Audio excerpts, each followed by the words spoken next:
Welcome to the second weekend of Meta Madness. Tomb of the Spider Queen is our starting map as we're heading into the series between Rospidol and the IRC crew. So, this is IRC crew? Wait a second. Isn't that the IIS crew? I'm pretty sure that's supposed to be the IIS crew. I think I have to change this. I'm pretty certain this is supposed to be the IIS crew. So yeah, I don't know how we ended up with IRC here, but they actually made, even in the lobby, a little bit of fun about like the IIS being after their players. So death and taxes as usual. But as I was about to say, we are in our second weekend right now, and as promised, we now have, through the sub goals on Twitch, a few additional bans. So this list down here, the list of bans, of heroes that are banned for the entire event, has now been extended a little bit. Chromie and Sylvanas have joined the ranks, so those two are now officially out of the hero pool. Meta Madness has essentially two rules to try and force players a little bit out of their comfort zone. That is that we have pre-bans, you can see them down here, and every hero can only be played once. So that results in some pretty crazy drafts as we're going into game 4, 5, sometimes even game 3. Now, obviously, right now we're in the round-robin phase of the tournament, so we haven't headed into the playoffs yet, which means that every series that we have, it consists of 3 maps. Every map victory gives you a point, so the most points that you can get out of a series is 3, and the leaderboard is going to be formed, the ranking is going to be formed according to the points that you get, and then the top teams advance to the playoffs. There's a couple of additional advantages that you have if you are ending up in the number 1 and number 2 slot, for example, but that's the whole idea behind it. So, should be a fun one. Meta Madness, again, this is number 9, so next time we are heading into 10. We have in total 2,000 euros of prize money for this event, all sponsored by me, put up my event after all. And this is going to be pretty good. We had some pretty fun matches already. In total, we have 7 teams right now that participate in the round robin. And yeah, this could be good.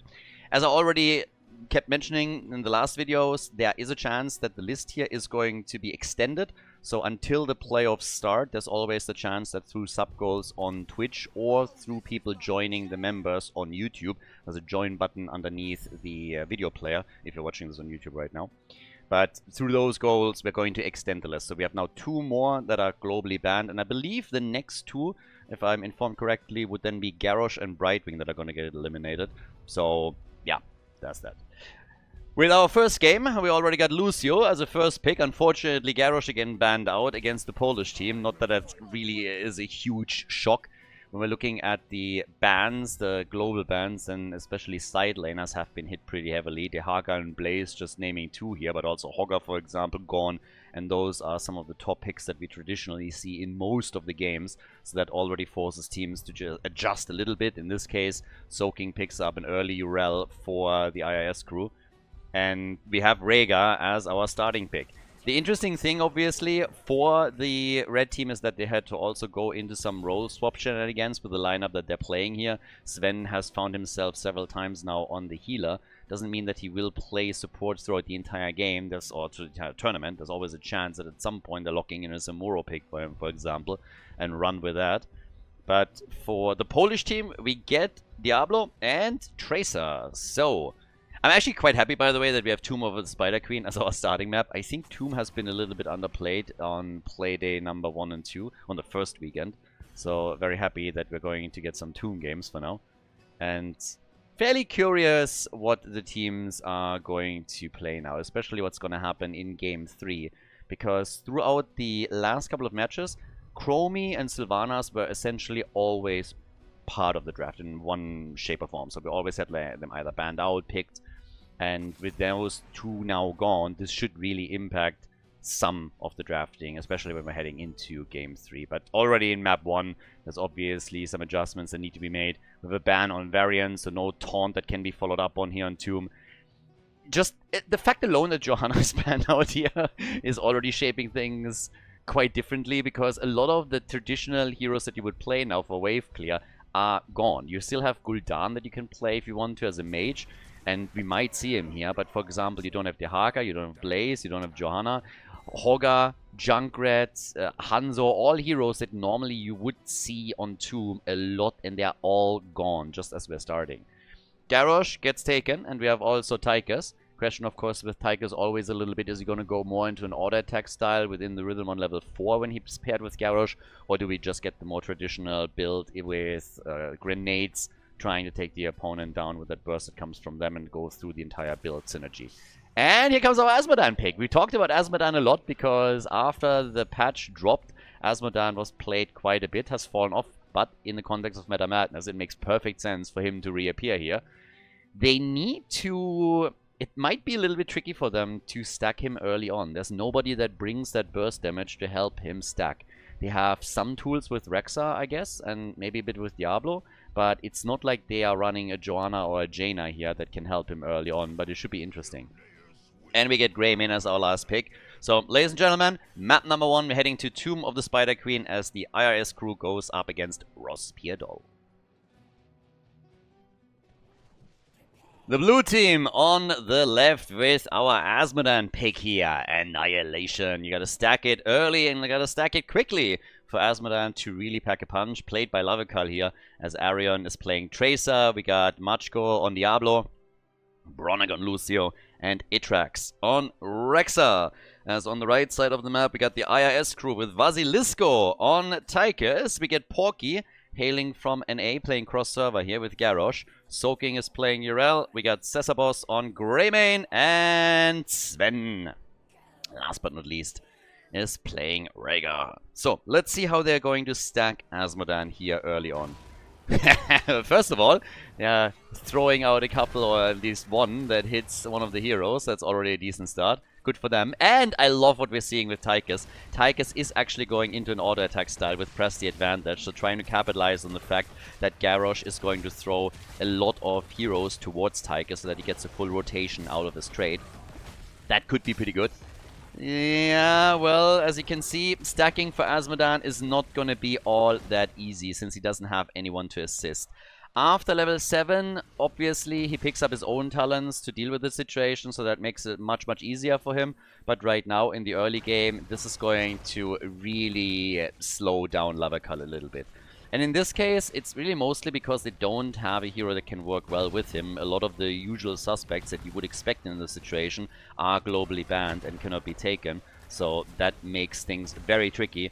Sits only at 22 stacks, 1 minute in already. Normally you want to be a bit higher here, but the team is still pushing this, and Azmodan will eventually, after level 7, be able to pick those minion stacks up a bit quicker. But it's definitely going to slow him down. This is not an ideal situation for Azmodan. If you are able to get somebody in that helps you with the early stacks, then it just accelerates his progress on his baseline and level 1 by a lot.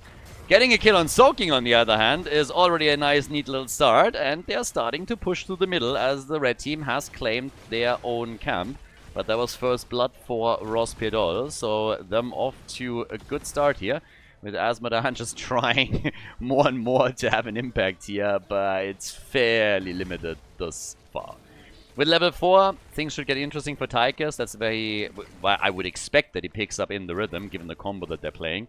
And then it's all about how many stacks do you get and how quickly. Especially the first few trade rotations that he's going through are going to be important. So that's why Garrosh is sitting here and wants to make sure that he sets up Vasilisco on Tychus accordingly. Now down at the bottom of the map, the push continues. Tychus is currently playing a little bit coy here, but we all know that it's going to be in the rhythm.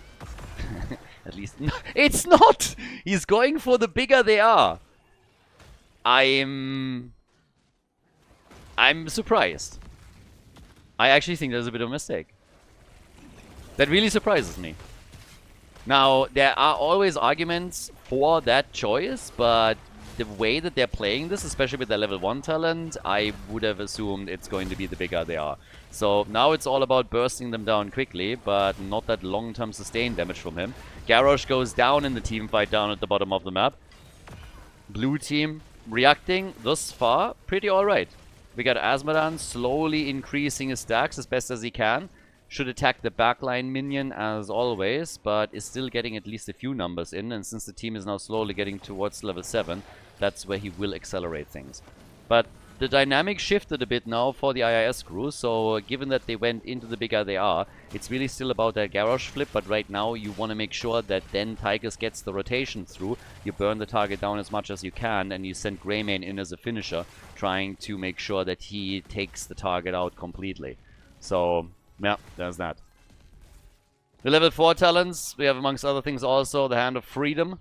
Top side, Lucio, by the way, is going straight into Subwoofer over here, as you can see. Already complete in this case, and Azmodan now picks up his level 7 talent, so this is going to make things much, much easier for him. Talking about stacks, he will get a lot more through the Master of Destruction at this point. So, yeah, not too bad. Again, this is accelerating things for him, for sure. Few more hit attempts as the blue team is pushing. 2 kills to 0, give them a bit of an advantage. And Porky is having some trouble here. He gets the flip, but Tracer instantly recalls, and they are just bodying Sven, putting him literally into a corner. Porky is also low. Whoa, and gets dropped just as he moves past the gate. 4 kills to 1 as Tracer dies. Vasilisco with Tychus gets the kill, and that was important. This could have been so much worse. It's already bad enough as is, but at least in experience, the IIS crew is not too far behind, so that is, at a minimum, a pretty decent one. Combat Tactician now as well, to reduce the minigun even further, so full-on auto-attack style from Tychus in this game, with the bigger they are instead of stacks on level 4, so no in the rhythm as I already highlighted earlier. But at least so far, it's the blue team that is running the game and the agenda here. Red team hasn't fallen too far behind yet, so it's still fine, but the objective, the first one, also goes to Rospedal, so they have the gem advantage and they're using it to push through the top now. Azmodan, after level 7, has really started to pick up the pace also on his stacking and will have a much bigger impact now with those hits, and is coming in at 96 stacks now, so it's slowly getting there. They're also breaking through that wall with absolute ease, with Diablo going for a quick stun, Porky again the target, and Lucio booping everybody around a bit, but Garrosh is still able to get away. Tychus dealing in the meantime with the middle of the map and the Web Weaver there. No problems for him. Urel against Rex at the bottom of the map, but the main aggression was at the top, and the red team is defending quite alright. I mean, they're losing hit points on their fort, but they haven't lost the entire thing, and they are still even in experience, despite them trailing behind in kills. So that's not too shabby. Looking in the meantime also at the damage output, we have 21,000 now for Tracer. She's running the show on this one. When we're talking siege damage, then as expected, Azmodan is just the king of the game so far. 11,000 for Greymane, so he's roughly at half the damage that we're seeing from Tracer. Another hit against Tychus, and that's a kill. Both teams on level 10, but Rospedal got it a little bit earlier. Azmodan also popping his Demonic Invasion to drop the fort. And this is where some momentum is really ending up in the hands of the blue team. They're doing very well here. Cesarbos on the move, 19 gems for him, and they let him go. Well, he escapes because he is turning invisible and they can't hit him with anything. But they are still body blocking, soaking, and he has 30 right now. Urel gets the heal and jumps out. Good for her. So Urel is able to get away, so is Greymane. Both of them were close to dying and were eventually able to get out. So, yep, good for him. But with that now, we have the next little push attempt from the red team. Turning in the 30 and working on Cesarbos with the 19 gems that he has, and they're going to complete it. The problem is that Porky might pay with his life for that turn-in, and he does. So for another 25 seconds, he's gone. Yeah, and that hurts a little bit. So, yeah, we got the bullet also for Greymane. No go for the throat. Kind of interesting too. I mean, again, they decided to go into the bigger they are on level 4. So if they went for the throat, then Greymane could act as a finisher. He's going to try and chunk down Diablo and Azmodan. Both of them obviously with a very high hit point pool. But this is more or less already being accomplished by the bigger they are. So if Tychus would have gone for the sustain damage, this would have made maybe a little bit more sense. Still, they're going to get value out of it. Obviously, there's 2 high HP targets, and you can use it against someone like Draxa as well. Just as a bit of a side note here. Whoever Garrosh gets at the end of the day. But the push through the middle is now going to get interesting, because this is where the IIS crew is knocking at the door and saying like, hello sir, are you sure you paid all your taxes? We need to take take a closer look at these structures over here. Do you have documents for all of this? But yeah, with that being said and done, there's the attack, and yeah, that's pretty much it. So them moving through and trying to get maybe the next turn in, but the first one has not really accomplished a whole lot, unfortunately for him. So, yeah. Turn-in attempt by the blue team. Oh, and Lavakal in some serious trouble. Gets a heal. And then Garrosh preps the kill, throwing in Rhaegar. And the Wolf gets the bite. Tigers falls too. But still, gems are being lost now on both sides. But it's still the blue team that's just looking better as they're dropping Rhaegar. Now they're going for Sesabos. Greymane falls with 18 gems in his hands. Soaking is trying to recover a few and succeeds. They're still losing a fair amount though. If you compare the two gem counts right now, you can see that there is a clear difference between the two teams already. And this is obviously going to make this very, very tricky in the long run. This could be a huge problem for them.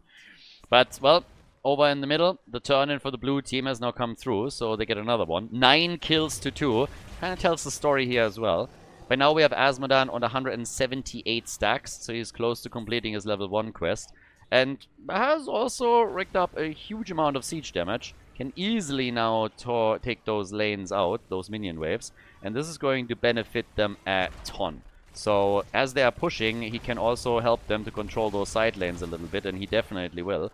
But right now it's a push through the middle that we're going to get first. With, of course, the attempt to try and take another fort out. They already dropped the top lane. Maybe they can do the same thing here. Pushing into Odin at this point.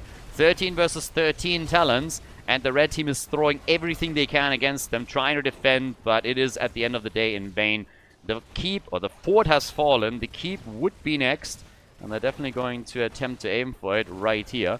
But down at the bottom of the map, we also still have Rexxar pushing as best as he can.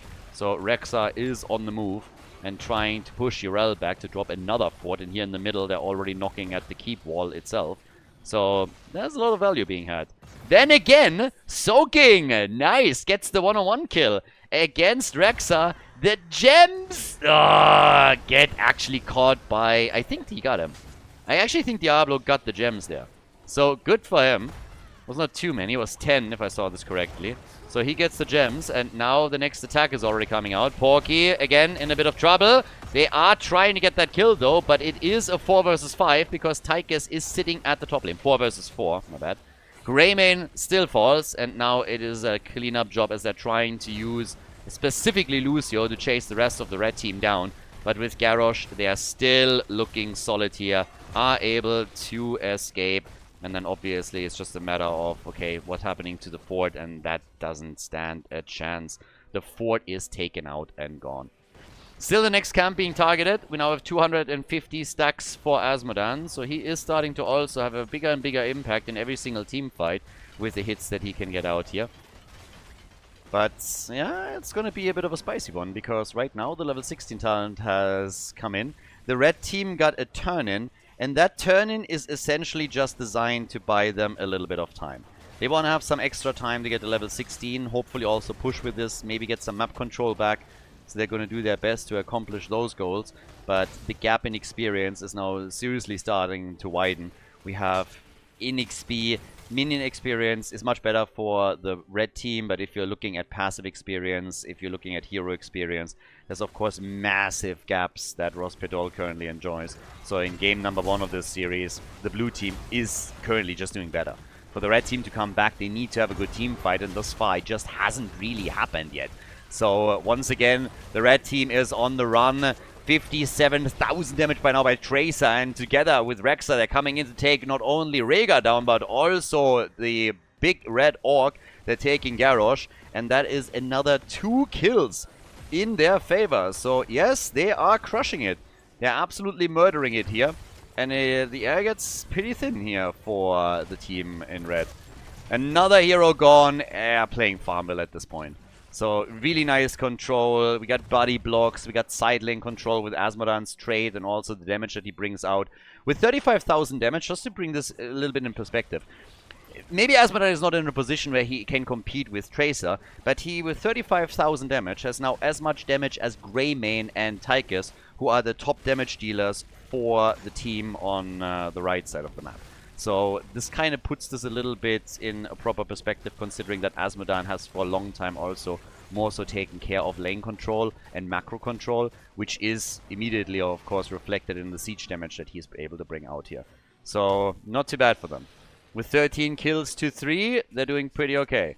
Blue team also gets the next turn in. They're actually like lining everything up properly with their push at the top too. So this means that we're going to get the boss push plus web weavers, and then the entire team, not with a talent advantage, but of course with brute force, going to try to move through the top and do their thing here. So this could get very, very spicy. And yeah, we'll see how much they can actually do here. Oh, if they get that kill early, that would be the absolute nightmare for the IIS crew. The Ancestral and the save from Garrosh just barely working out for them, but at least for now they're still here. Tigers trying to force them back as best as possible. Half a level until the blue team has level 20. That's the next big gap. Soaking in trouble, and Soaking is dead. So is that keep at the top. Boss plus web weaver, just a little bit too much for them to handle from the looks of it. And this is going to get real dicey, because this could be game number 1. 1 point for Rospedal, definitely possible here. They're already going for the core, dropping that shield quickly. Yeah, going through that thing like hot butter through cheese, as we now have the core falling down to 60, 50, 40, 30. And with Greymane gone, that is a game. And that is Rospedal with the lead in this series. GG and well played. We're going to head in game number 2 in a second. Guys, if you enjoy the content, if you like the coverage here, please subscribe to the channel and like the video. It really helps to spread the videos to people that were interested in Heroes of the Storm in the past and might rejoin the game. So spread the love a little bit, help to promote the games here, like and subscribe, and I hope that you enjoy the rest of the series. Map number 2, we're heading to Dragonshire, everybody. So, lead for the blue team. And by now, the 10 heroes that were played on the first map cannot be played again. That doesn't change our bans, though. Samuro gets immediately banned out. They don't want to risk that Sven jumps into a different role and plays Samuro against them. That Cho'Gall ban is unfortunately also not going to change. I would absolutely love for the Polish team to plan Cho'Gall here. But yeah, it's not happening. Sonya also gets banned, so if you paid attention on the picks and bans in game 1, then this should look very familiar to you, because it is exactly the same ban pattern that we got there. Teams did their homework and are trying to target ban at least a little bit. I gotta say, it worked out for the blue team. They got the lead. Now, as we're heading into game number 2, another reminder that this is not a best of 3. 3 maps get played no matter the results. Every single map represents a point, and the ranking is built after those points. So even if it's a 2-0 lead, you can still get a point for your team. And this is what the teams are going to go for. So every single map matters, and we're guaranteed to have a third map, so that we see some shenanigans in the round-robin phase already and don't have to wait for the best-of-5s in the playoffs. But okay, Varian gets picked. He is the first pick in game number 2, which usually indicates that you're trying to go for a sniper comp, which you can, of course, do with lots of stuns to follow that up and some burst damage. That could be somebody like Jaina. You could follow it up even with Gul'dan, maybe a Horrify.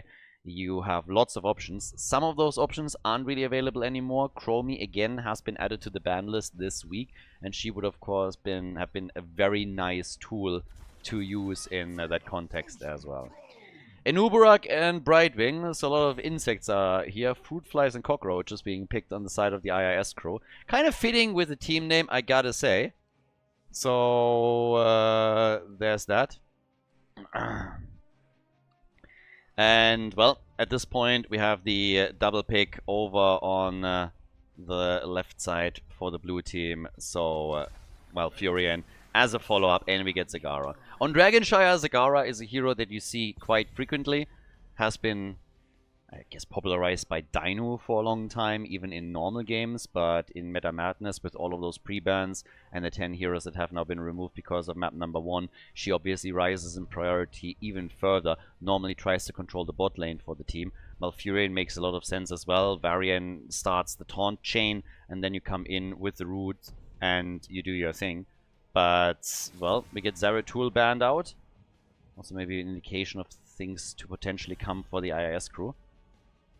I would not mind to get some cheeky Vikings again here for the IIS crew, but Probius being banned, it kind of makes sense, but at the same time, it's also one of those things where I would have loved to see Probius. Zeratul being banned could have really hinted at them trying to pick Probius too. Obviously, a lot of the teams have scrimmed with others, and so some of the strategies are at least known, because if you're playing in a tournament that has this format with pre-bans too, you gotta eventually think about, hey, what crazy stuff can we actually throw out there, and we might have to practice some of that. Chen and Gul'dan are our picks for the IIS crew. That leaves us only with Vasilisco, who again played damage in the last game with a Greymane. But kind of curious where the burst damage comes in to make Varian a little bit more impactful. And they need a side laner. I guess you could go Thrall as well. There's a few more options, obviously. But somebody that can follow that taunt up. They go Alarak, okay. And we get Leo. So triple front line for the blue team with Alarak as a follow-up tool for Varian's taunt. Leo can also supply another slow, which is nice. And with Alarak, you can really just not only start stacking, but you also get a decent amount of burst out, so they can use that. That leaves us with Vasilisco as we're heading into game number 2. So, yeah, that's where things will get a bit spicy. Triple front lane for them as well. Or what is Vasilisco now going to play?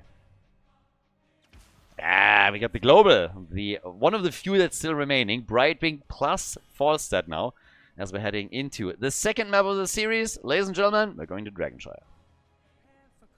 Map number 2, the blue team in the lead. We have Machko on Varian. Alarak played by Arion. So it's going to try and get all of his sadism in over here. With Bronagon Malfurion, Itrax on Leoric, and then Lavekal playing Zagara on Dragonshire. On the right side of the map, Vasilisco with Falstad for the red team. We got Sven on Brightwing, still playing support here. Sasabos on Gul'dan. We got Porky with Legion of Beetles on level 1 playing Anubarak. And then Soaking is rocking his Chen on the second map of the series. But, well, let's see what the teams can actually pull off here. And especially if the red team is able to put a point onto the board already, or if the blue team is adding a few more to their own tally. Already some creep spread by Zagara in the mid lane, and as wannabe Jaedong is trying to spread a few more, we will eventually see the Queen move down to the bottom of the map and Leo establish the top lane. And there it is already. So moving down to the bottom of the map and gonna try and push this. Level 1 also claimed. This is Corpse Feeder. This Infest attempt with the Inspire mechanic that has been added on minions in the recent patch. We've seen it at the beginning a little bit as a bit of a double whammy, but it has never really played out properly for the teams, so players moved away from it, so no Infest shenanigans anymore, or at least very rarely. Instead, we have the traditional Zagara build back. I still was hoping that eventually on a big map we might see something like Nidus, but it's not really a thing. So what we're getting instead is still all of those more plays that you could of course also follow up in this particular case with a good, nice route from Malfurion and try to follow up on that with Alarak. And he is going to be super interesting in this context. We have on level 1 now, overwhelming power, so it's not going for some kind of lightning barrage build or anything of the sorts. Mid lane, Varian might have a problem on his hands. By the way, can I just say that we have a full-on zoo over there on the red team? I mean, look at that lineup. We have just basically every single hero is just an animal that belongs into a zoo. We got a panda, we got a cockroach, we got a fruit fly, we got a griffin, and then we have an orc. So, yeah, that's the zoo combo right there. No doubt about it. Top lane, Leo's already ghosting back out. Down at the bottom of the map, there is full control now for the shrine. And as the team takes both, that means that we have now a bit of a chance in the middle of the map to really wreak havoc there and get the first objective. The only one that prevents that from happening was for a while Alarak, and then at the bot lane the blue team was able to retake. Gul'dan going down first as Alarak comes in and gets the kill and the combo. Nicely done. 103 sadism for him thus far through that little fight. Now it's the blue team that has the double control, and they're taking Inubarak out. So that's 2 kills to 0 here already.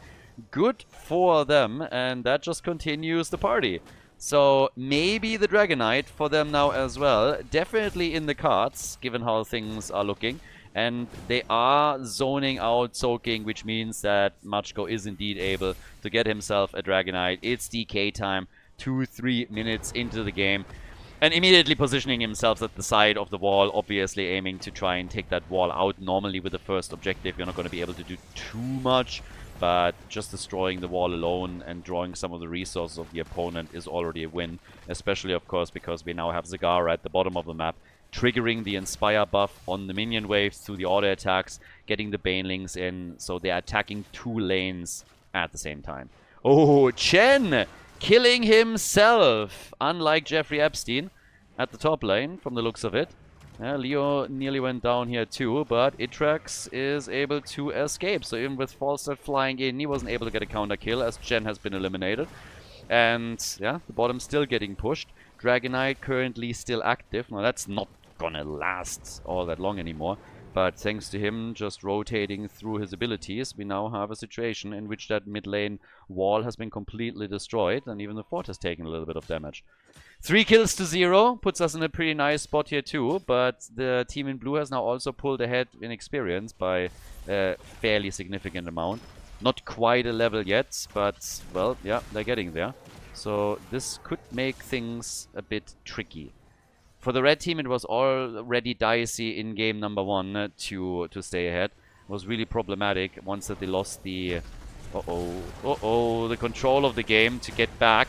Nearly impossible, but now they're getting their kills. Now in the fight at the top, even though it looked tricky at the start, they are able to get Malfurion, and they might be able to, at a minimum, take down Leoric too. So that's 2 kills now on the side of the IIS crew. So they found 2 victims right there.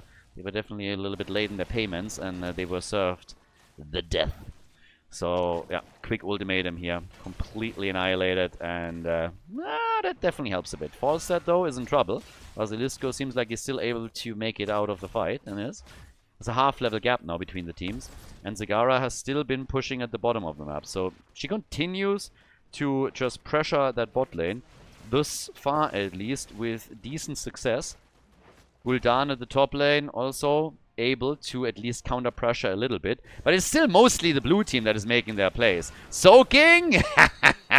Leorki realized that he would die anyways. Ghosted in, tried to get the swing and the kill, and they just dropped him in time to prevent it from happening, to save Soaking on the Panda and get the Leorki kill. Well done.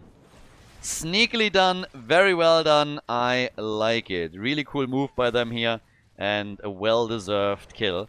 So they're starting to flow together slowly. Level 10 on both sides. No surprises when it comes to abilities. Well, maybe when we're talking about Malfurion and Twilight Dream, and we have Deadly Charge for Alarak. Falls are now flying towards the top, trying to take Itrax out, and you know what? That's actually going to be a kill. So, good job by Basilisco. Double control still by the blue team, so they're hoping to get something done here in the middle. As we have Porky. A bit low. They have the numbers advantage, though. Their main goal is obviously to just make sure that nobody claims another Dragonite.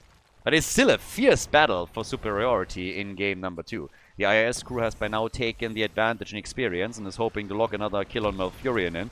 And this is a really good chance that they're actually going to get this one. The stuns are out. Even Gul'dan went in with his ult. And that is the end of Malfurion. So, yeah, he's gone. That's 4 kills to 5 in the IIS crew after losing some walls initially, after losing the Dragonite for the first time, and maybe struggling at the start of the game, are now stabilizing and are doing better and better and better. All of a sudden they're heading experience, they're heading kills, and they're looking pretty alright here.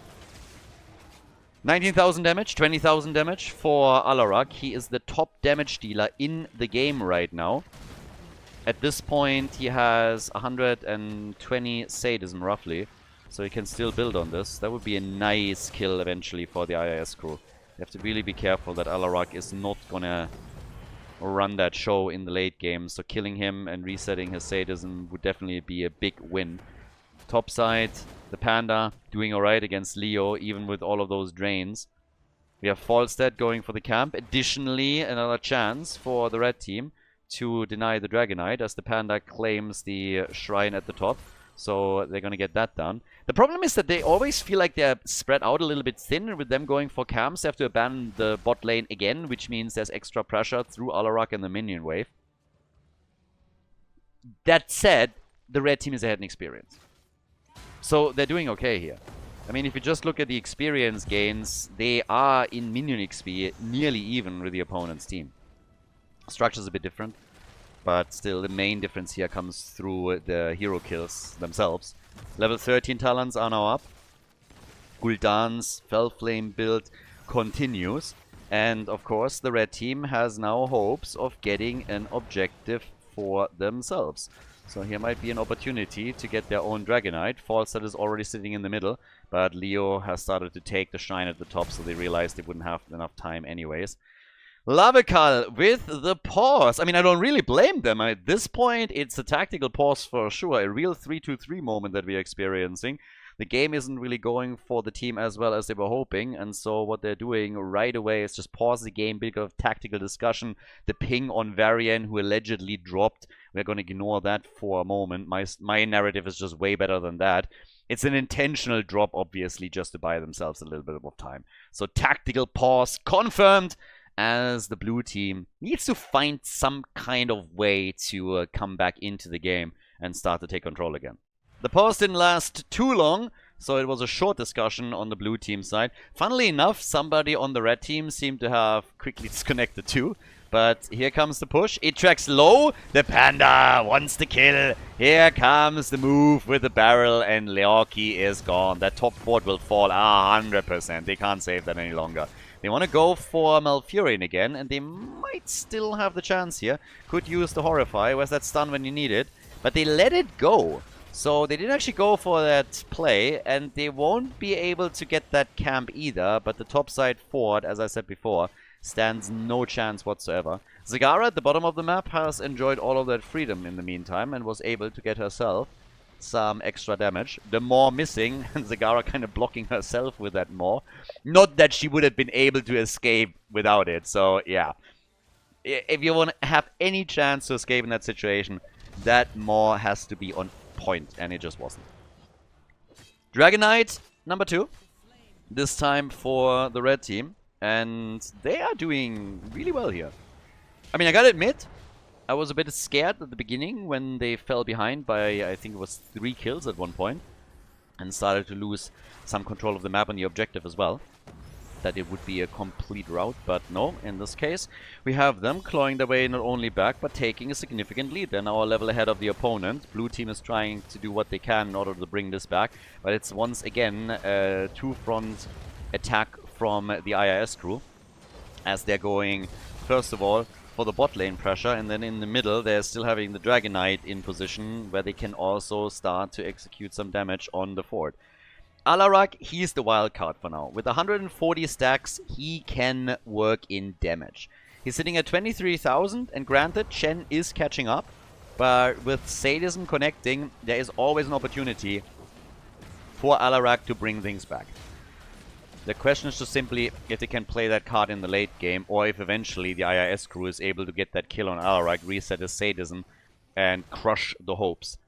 It's also, Leoki has died 4 times. I mean, if anybody has to die on your team, then you always want it to be Leoki, because, again, he's still respawning much, much faster.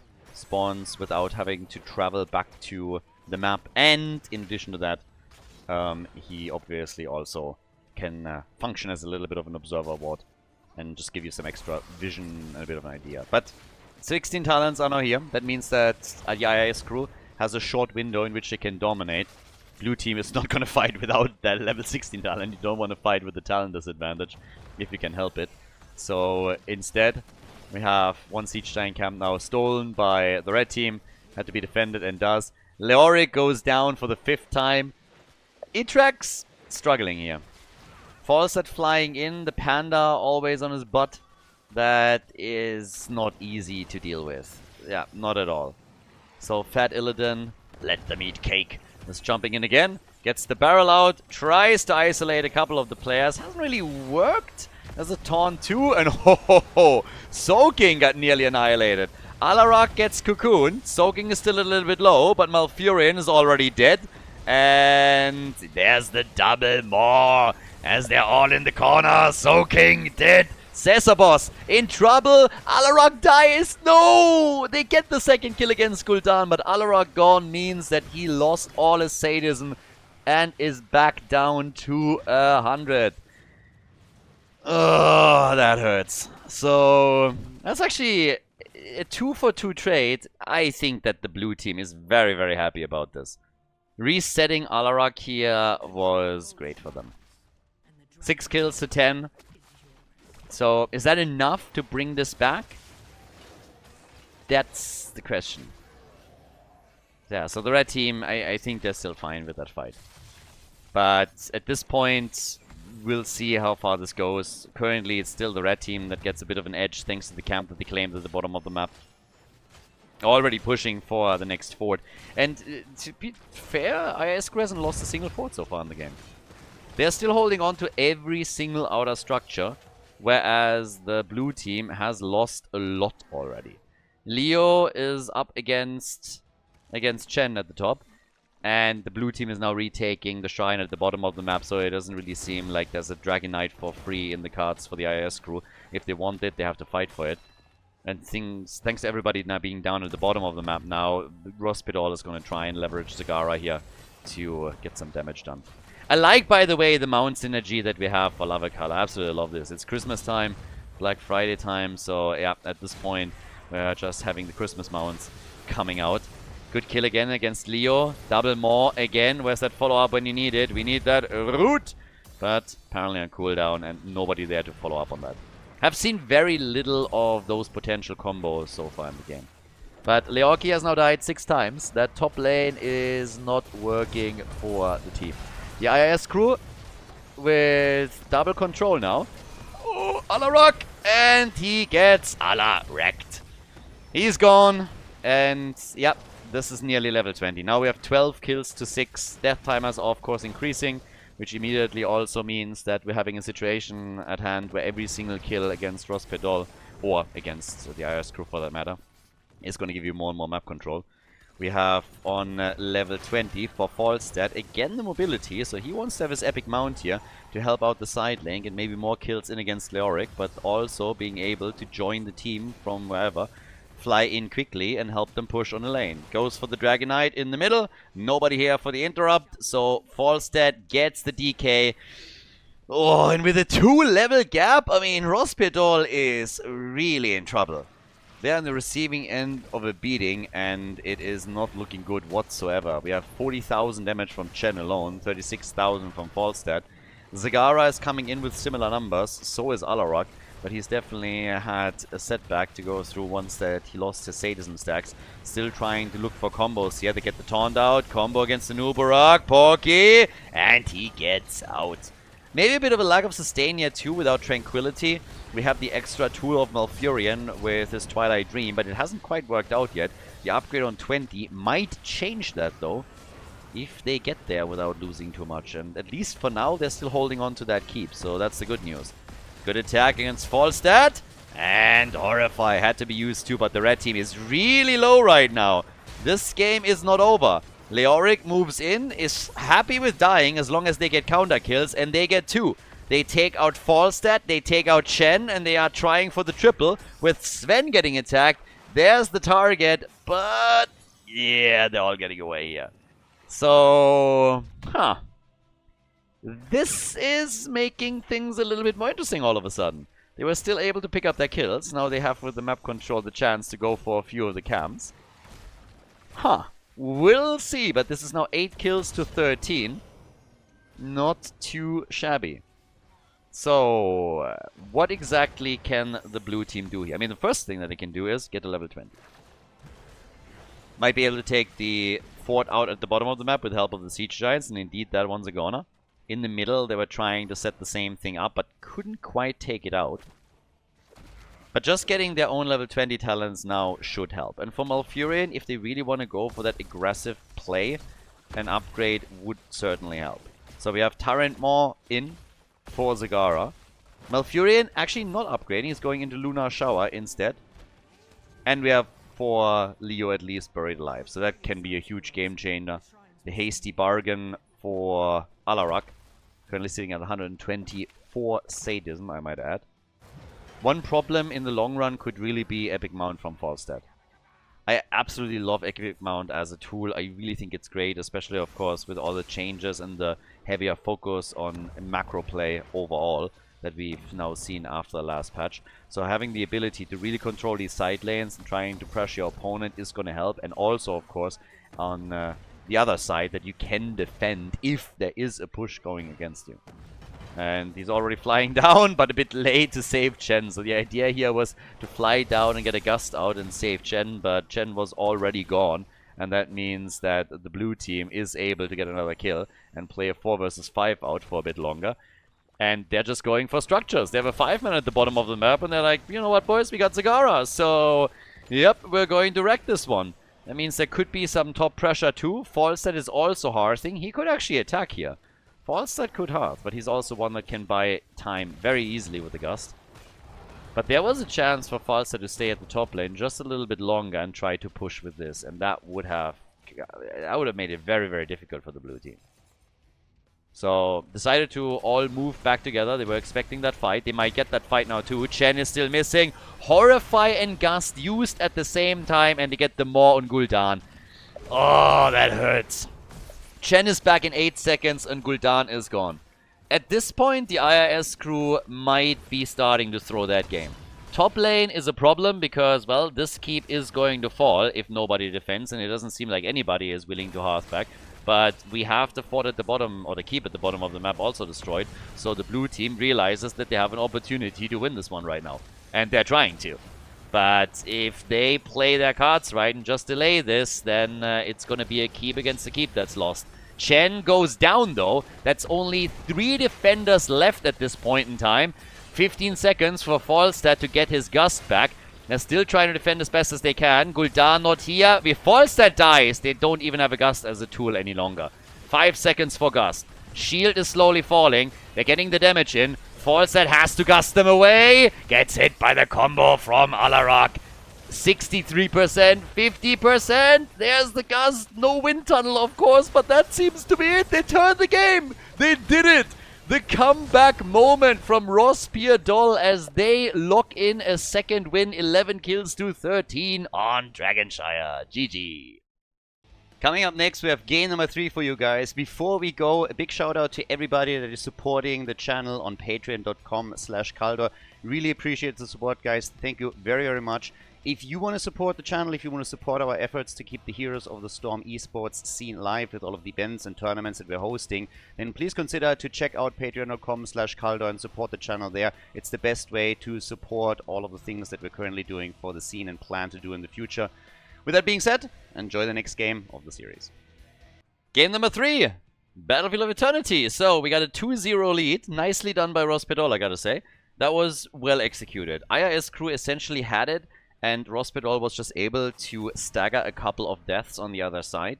So they came in, took out, I believe it was Chen first, and then on the defense, Gul'dan moved out a little bit too far, got mauled, gets hit, killed, and then it just starts a snowball reaction. So really nice comeback from Ross Pierdol. It looked very much like they're on the ropes. They lost all the forts. Their keep are starting to drop at the top lane, but they were able to just move through the bottom and take the victory.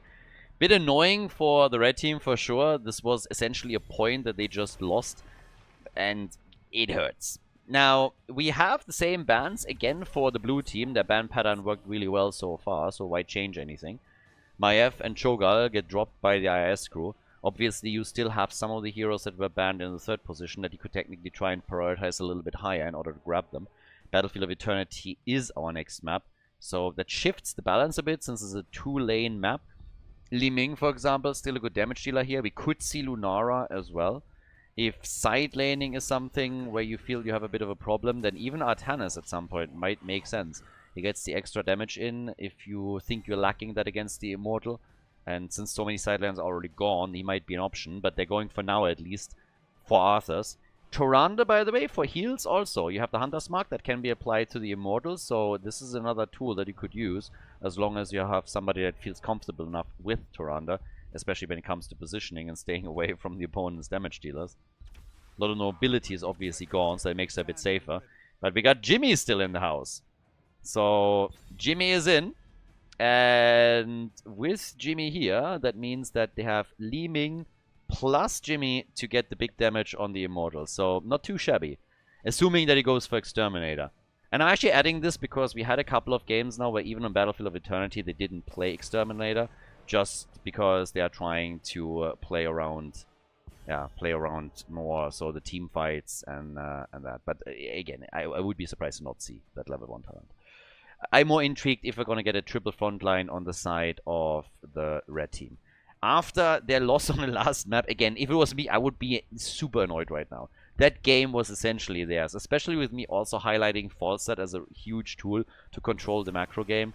Them getting pushed through that bot lane and essentially having to defend with 3 was an absolute disaster. So, Tyrael Arthas, that is the play. And now, after Anna and Oriel have been banned, so we're starting to ban out supports. I mean, Lily is always available. Nobody wants Lily. Yeah, but let's see what the damage is. There's my Tyrande pick! Tyrande, told you! Suljin also gets taken. Another nice tool against the Immortal and also can help you with the single target damage. But yep, Tyrande plus Arthas. And even Tyrael, who these days is more often than not playing Judgment. So you could have that Judgment into Tyrande stun combo with Arthas supplying a Howling Blast. Just a question of what our last pick is going to be for them. Tyrande has to be careful that she doesn't fall victim to Li Ming. They got Kayn, and we get Imperius. So ETC Imperius as the front line for the 2 damage dealers that are still fairly typical for BOE. And now with the IIS crew, the final chance for them to get a point onto the board. Let's see if they can do it, because that would go a long way. For Rospedol, that's already 2 wins, so 2 points. That's great. But they're aiming for number 3. Battlefield of Eternity is our last map in this series, no matter the outcome. Before we're heading into the next match. But I'm curious. There's Artanis. Triple front line. A little bit more damage against the Immortals. So, guys, 20 heroes were banned or not available because they were already played. Then we have all of the pre-bans right here. So that makes 33 in total. And with that, we're heading into Battlefield of Eternity. 2-0. Big lead for Rospedol. The chance to get a 3rd point in this series as well. We get Machko with ETC for the blue team as they're aiming for another victory. Then, of course, also Itrax on Imperius. Bronek on Deckard Cain. In addition to that, we're having the 2 damage dealers, Li Ming, played by Lavakal, and Arian with Reyna. And again, Veteran Marksman, not going for Exterminator to just focus onto the Immortal. We get Veteran Marksman once again.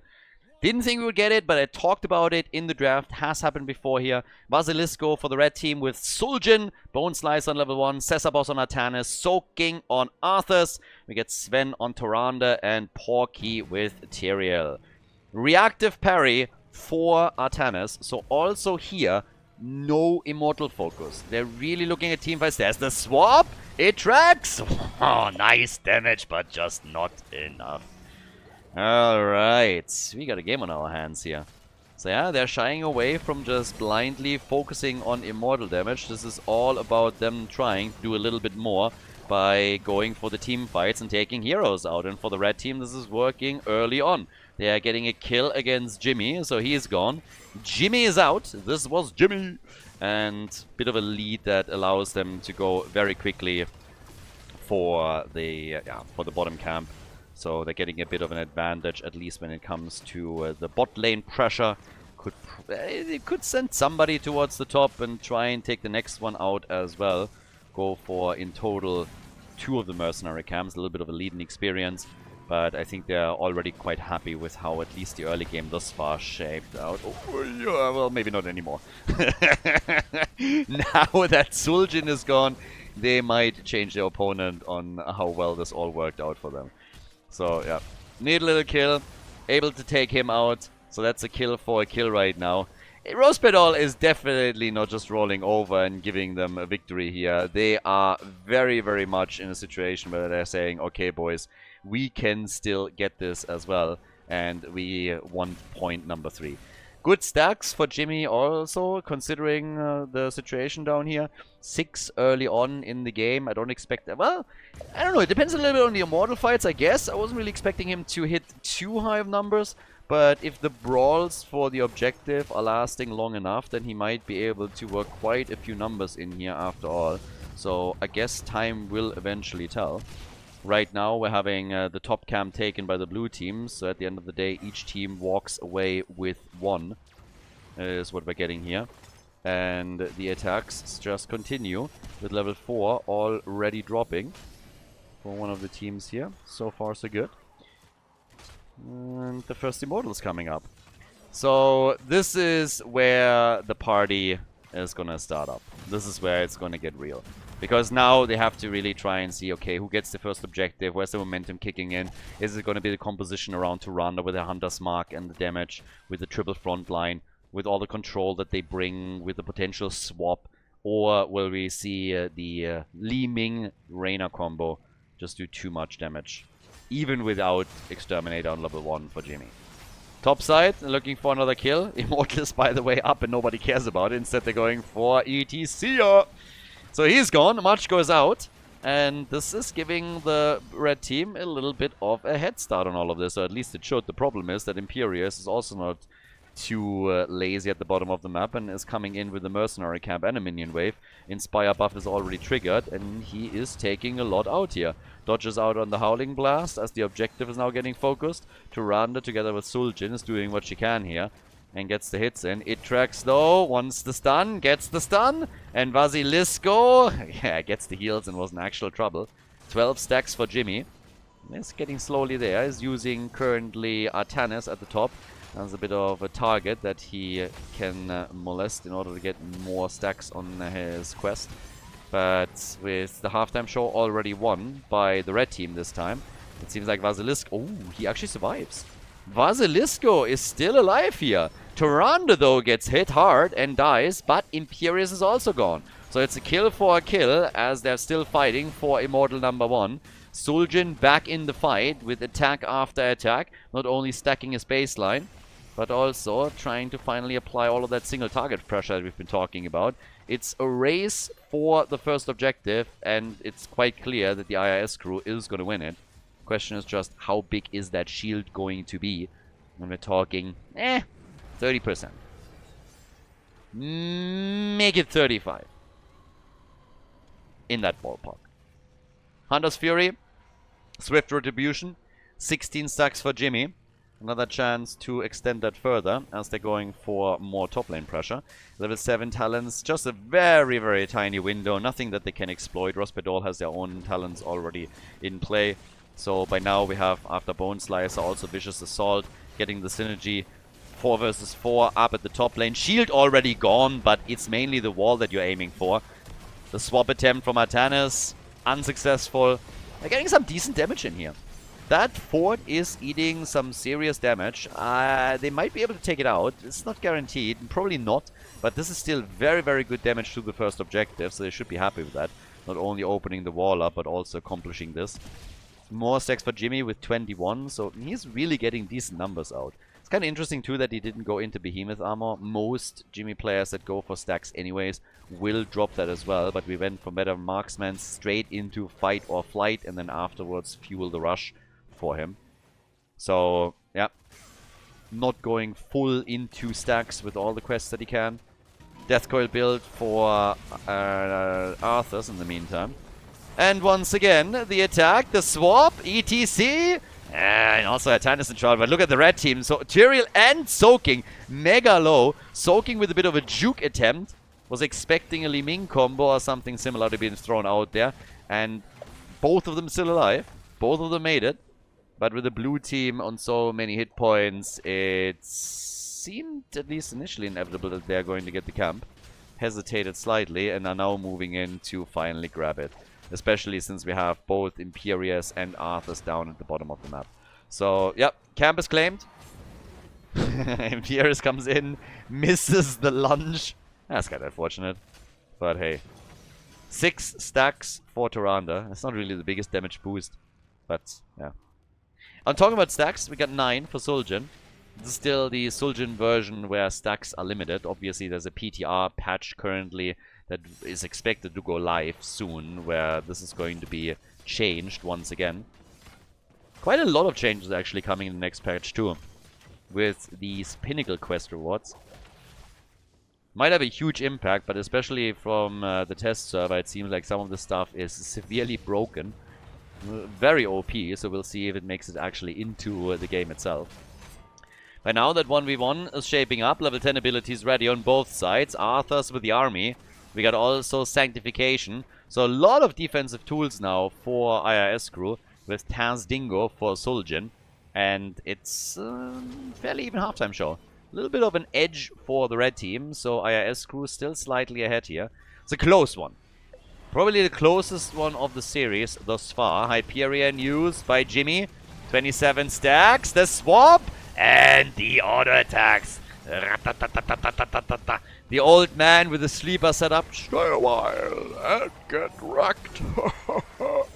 And yeah, it allows Jimmy to get more and more hits in, and all of a sudden Suljin is gone, and so is Tyrande. They are also losing the liability.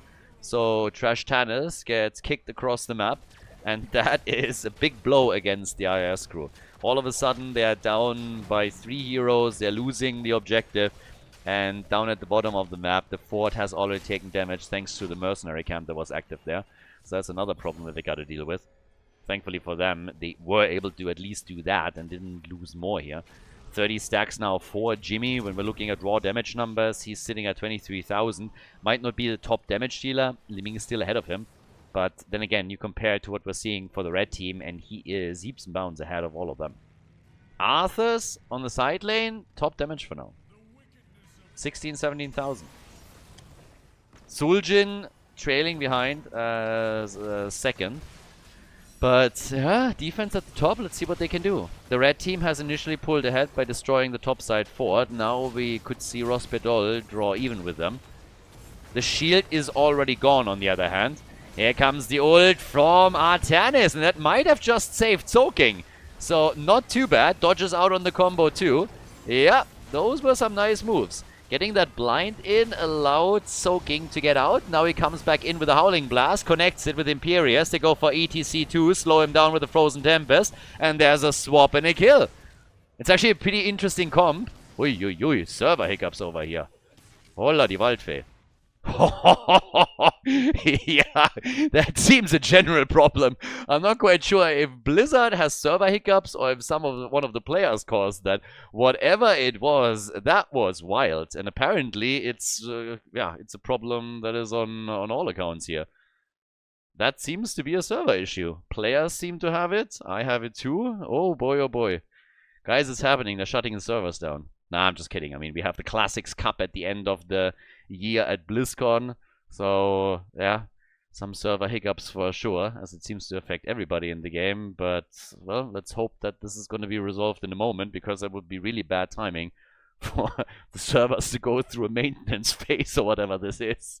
Alright, so we're back. Multiple people seem to have completely dropped from the game, but whatever this was, it seems to be resolved. Everybody is back in, and we didn't lose too much here. But boy, oh boy, that was certainly interesting.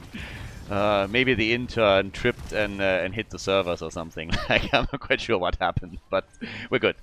But as I said, the defense at the top is actually going well, and the last thing that happened was that we saw Arthas essentially slow down the players on the blue team and allow Artanis to get easier swaps in, which was pretty cool, to be honest. So it got them a kill, and now it's just a question of how this translates into the rest here. It's a wild back and forth. The situation in the series itself is that game number 2 in particular was quite close, and it seemed like the red team would win it, but we had that comeback from Rospedol, and they played it smart at the end of the game to lock another point in.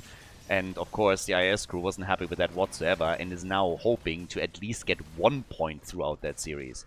So yeah. We got 13 talents on both sides as the next objective comes up. That means Pathetic Mortals for Imperius. I kind of like some of the talent names that we have for Imperius in particular. Leoric as well. Neil Peasants, Pathetic Mortals. It's kind of cool. It really fits. Gives us more CC too, of course, with Ensnare. We have very quickly here with 5 kills to 4 the attack towards the top, and it seems like the red team might actually pull ahead significantly at that. Yeah, they are rocking that halftime show. Damn, that's a 4,000 point lead that they just established here. So for the blue team, that means either you're okay losing the Immortal or you force a fight. That seems what they're doing, and Porky goes down. Yeah, that little piggy went to town and did not drop a Sanctification, which means that now they're going for the next victim, which is Artanis. The attempt to take down the Immortal. I don't think they're gonna get it, but they are getting it low enough that they at a minimum can reduce the pain. Basilisco alive! Tyrande! She makes it as well. Ooh, that could have been pretty tricky. So I don't think that they're gonna win the Immortal with the... Actually, now they have 4 on the map. They're getting number 5. Never mind. They have a really good shot to still take this one.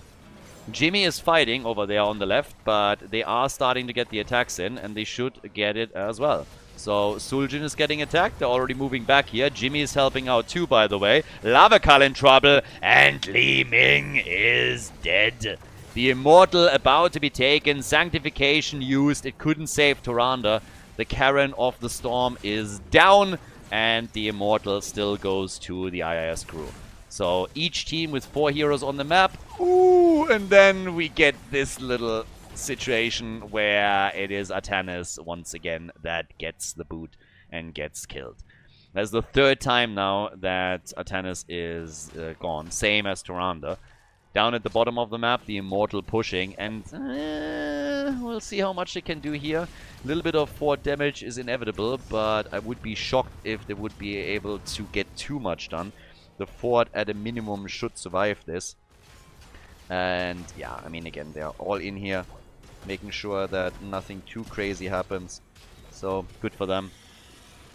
Red team, yeah, I mean, again, like, they get decent damage on the fort itself out of this, so that's fine. They would have, of course, loved to push. If they didn't lose any heroes here, they could have gone, destroyed the fort, maybe even pushed this a little bit further towards the keep wall. As it stands, we have 44 stacks for our boy Jimmy. So, Jimmy on 44, decent damage output in that. Soldier on 15. 40 and 42,000 damage now from the damage dealers on the side of Rospedol. Damage is a little bit more spread out between 3 heroes on the side of the IIS crew. But, yeah, Imperius alone is also sitting at 35,000. I mean, they're bringing numbers. They certainly are. And, yeah. Same time now, top side. They're trying to go for Arthur's. And Arthur's is gone. They get the kill. Arthur's eliminated. Good for them. And then, of course, the question, how much further they can go with this now. They have once more the numbers advantage that they could try and use here. And are they able to take that fort out? Hyperion is already zoning the opponent at least a little bit. But they have to push with the minion wave if they want to have a shot here. And I think that's exactly what we're seeing. That fort has no chance. So after the Immortal was just lost to them, the blue team is now in a position where they can get even more kills. They take Tyrael down, Tyrande, and they can maybe even get more. I mean, they're already down here. The Immortal is spawning in 15 seconds, though. So that gives them essentially another opportunity. The swap is already there. Yep, well done. But not enough to get them an opportunity to bring this in any way, shape, or form back. They are still missing 2. 2 heroes are still gone. That's still a huge problem. And now the Immortal getting attacked here. The halftime show victory should be inevitable from the perspective of the team. So I would be surprised to see anything else here. The only question is, can they now, with 5 back up on the map, do something about losing the other half? The blue team is pre-tapping the fountain before re-engaging into the fight. Each team has now lost a fort, so it's still very even. Not quite an experience. There's still that gap that Rospedol has, but that could be changed with one simple team fight. Not like this, though. Trash Tannis is dead again as the Sanctification came out, maybe a tad too late, from Tyrael. Here comes Tyrande. Gets escorted in. Nice connect on the ult of Imperius, and they get 2 kills. Tyrande and also Tyrael are both gone. Suljin is dead. They get a counter kill against Li Ming at least, but it's still a 4 versus 1 on the map, and that means that we're having a massive, massive immortal now for Ross Pierdol. Arthurs can't do anything about it, so he's just running around here, and there's literally nothing that he can do. He can look with a mean face against at the immortal and ask him to maybe drop a couple of hit points, but that's about it. So that's 100% shield no matter what you do here. Deckard Cain's the only one in the entire game that has not died, by the way. But this is where the push towards the top lane with the immortal is going to be difficult. This has to be stopped like one way or another. I mean, they gotta find some kind of tool, but 16, 17 minutes into the game, it could get tricky. That fort already gone within seconds. If they're losing heroes now, then they're just toast. In this case, it's the mosh pit, but Deckard Cain, well, there he is. Gets eliminated. Machko on the run, gets also dropped. That's exactly what they need. Yeah, it's true, with a double kill. Yeah.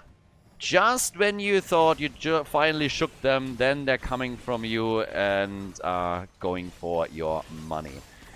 Yeah, those nasty tax agents over here. So, experience gap is still 1.5 levels.